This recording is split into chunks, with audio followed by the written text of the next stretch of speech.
So all these opportunities that we've been talking about over the past even like recent years, well, where are the people to do all this work that we want so badly? And I'm going to coin Mike Rowe's phrase. They're in eighth grade. They're in eighth grade right now. I like that. So we really, now that we are all aware, now it's about creating tangible plans and taking action and really addressing the issue.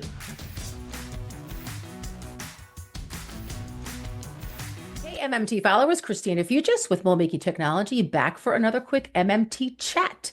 And my guest today is returning, Marion Wells, who is a MoldMaking Technology Editorial Advisory Board member, and she is the founder of Human Asset Management, a regular contributor to MoldMaking since 2017, and pretty much a career-long, passionate advocate for workforce development. How about that? Thank Hi, you, Marion. for that introduction.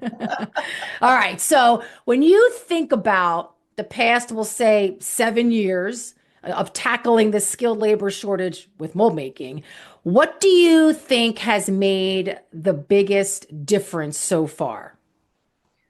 I have to tell you, I think the increased key media coverage of this issue has really helped to spread more awareness about the issue. I think that between mold making technology and plastic technology and other publications talking about this issue, it has really, really helped for people to really get engaged on the issue itself. There's been so much focus on skills gaps. There's been a lot of human interest stories. There's been discussion around the economic impact. And I think that has really galvanized the industry, as a whole, as to what is really going on with this issue. So, well, that makes me feel good that on some level, the trade press has been part of the solution by just allowing people to talk about it and giving it coverage. Yeah. So that's Yeah. great. All right. So as we head into 2025, do you feel like the industry is making progress on solving this workforce problem, or do you still think we're stuck in that same spot as we were in 2017? I think overall we are making progress. There's still some significant challenges that we're going to have to deal with. I think that the ongoing demand for skills trade is what's going to really, really impact us the most. It's not like demand is going down. If anything, demand is going up. And as the aging workforce becomes more of a reality, which we're headed down that track, really, really quickly, I think we're going to really have to take a pause and step back and say, okay, how are we going to address this? What are we going to do about it? We've talked about it enough. Now, what is the action plans? What are our plans, as an industry, as a company, as a society? Because now the issue is bigger than us. Yeah. I mean, think about it. When you think about the fact of what happened with is it Blue Forge Alliance?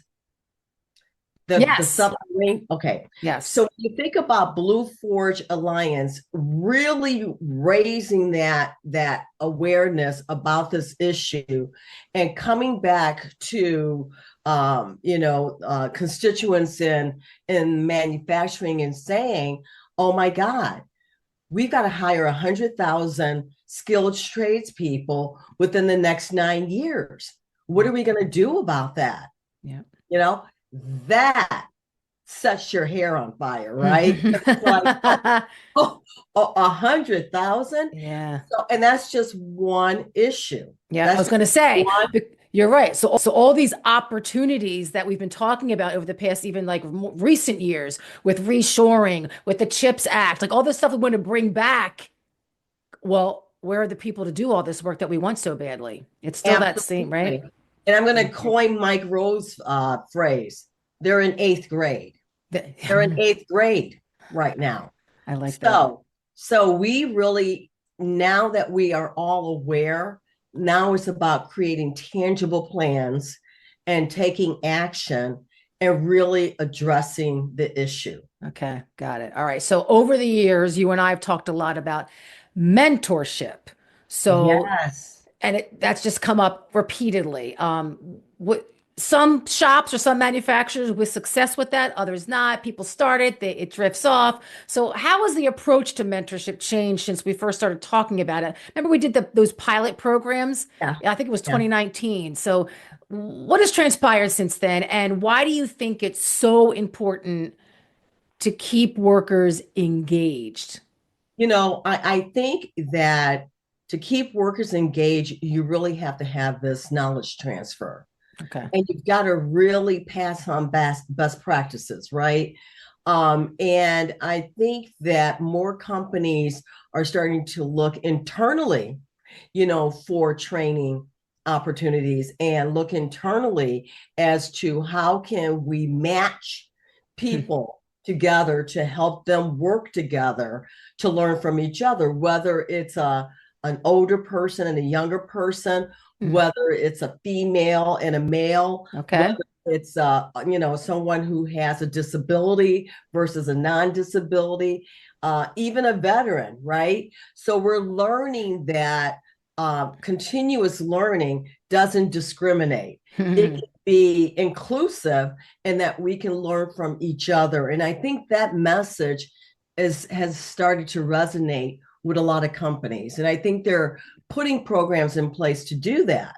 Also, I think that people are understanding that there are resources out here that they can tap on to really get some additional support and help and guidance in building that bridge, that So, generational all right. bridge. So, which is we're talking about mentorship. That's all that. Yeah. That's that word for that. Yeah. So, yeah. What kind of help is out there? Well, there's grant money, there's associations that now focus specifically on training. There's companies out there now that will come in and assess where you're at as a Hmm. culture and really come in and put some guardrails in place to really help you manage your workforce so that you can get everybody engaged.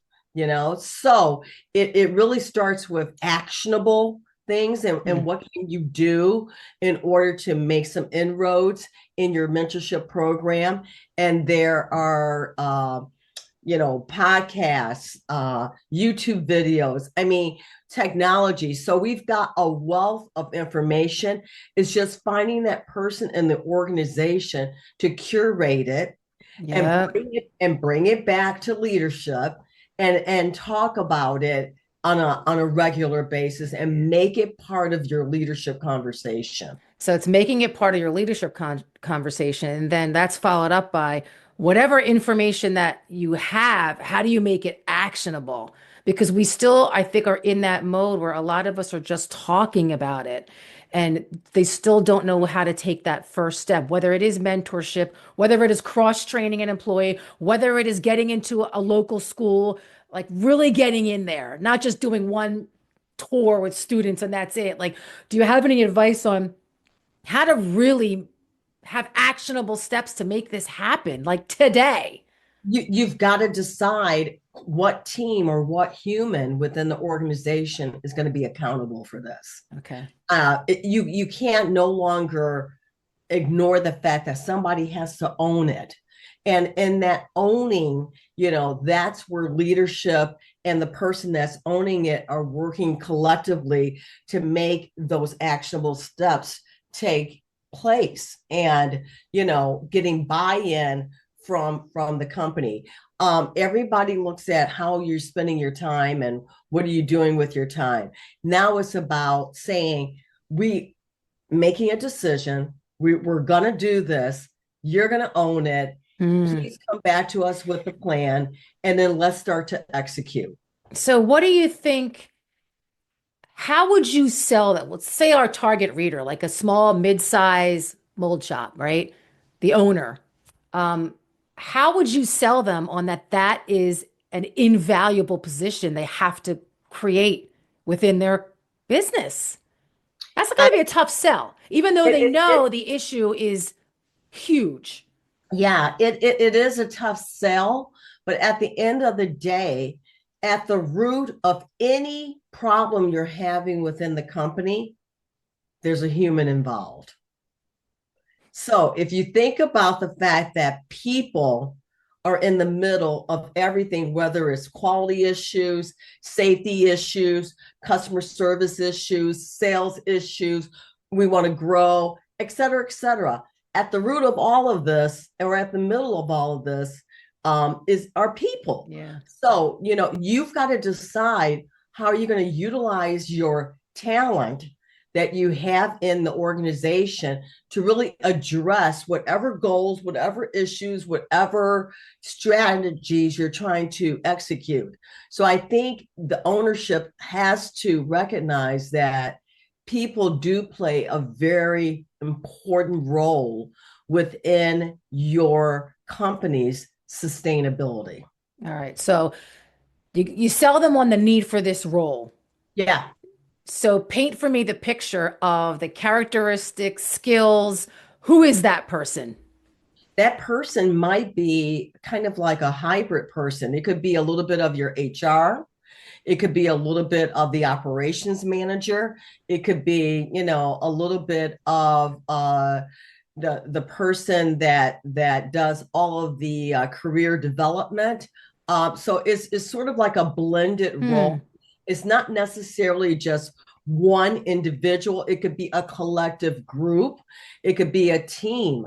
So the bottom line is really about ownership, right? Yeah. Ownership of the activity and execution. That's really what it boils down to. Okay. Fair enough. All right. So I want to ask you a little bit of just your perspective on what has happened recently and what we're looking forward to, or what's coming at us in the next year, a couple years. Even a Yeah. lot has happened politically in Canada, in the United States. Does Marion have any insight, opinions on good things that might be happening in regards to mold making and manufacturing, and maybe some challenges that we're going to be maybe not thinking about right now that are coming our way in 2025? I think this is a really great opportunity for all of us to step back and really recalibrate a little bit because that's what's going to be going on for the next year. And really just kind of like catch our breath, right? So when you think about workforce development from the futuristic standpoint, there were already some things that were coming out of the gate, out of policy, out of DC. You had the infrastructure, you had the CHIPS Acts, you have, all of this workforce development. I think what's going to happen is that you're going to while you're going to have some budget shifting and some Hmm. economic changes, you're still going to focus on the fact that you need people. You can't execute reshoring without people. Yeah. You can't execute everything that the administration wants to do without people. So I think what you're going to start to see is you're going to start to see enhanced communication and information sharing. That's number one. Number two, you're going to see a stronger industry involvement in education. I Mm. think that is going to be really, really crucial. I had a conversation earlier this week with the National Small Business Association, and one of the initiatives that they just unveiled is that in Maryland, on the education sector, for the first time, a student will be able to get credentialized one or two ways. One way is that you're apprentice ready, Okay. and then the second method is that you are ready because you have your associates, and that Mm. makes you able to walk into college. Ah, okay. Got it. Got it. Now we're going to start to look at revamping and changing our educational model to really address this talent issue. As I stated before, Blue Forge said, where am I going to find the talent? Yeah. We said eighth grade, right? Yeah. So now if we start to go back and really educate even younger than eighth grade Yeah. on what manufacturing looks like, educate the parents, educate the counselors, and then get philanthropy involved where people are actually putting up the funds, and then get local government and state government involved and engaged, then you're going to start to see everybody coming together Hmm. to work on this issue, all 50 states. Got it. I love it. I think you just summed that up nicely, giving people some things to think about and some actions to take and things that are, I don't know, to look forward to. We'll put it that way. Yeah, they've got really, I would say, for everybody that is listening to this, get to know your local government, get to know what's going on in your state, because everybody will be engaged on this issue now. Yeah, it's necessary. All right. Well, thank you, Marion, for all your insights. And for everybody watching out there, for everything mold making, visit moldmakingtechnology.com. Stay informed and stay inspired.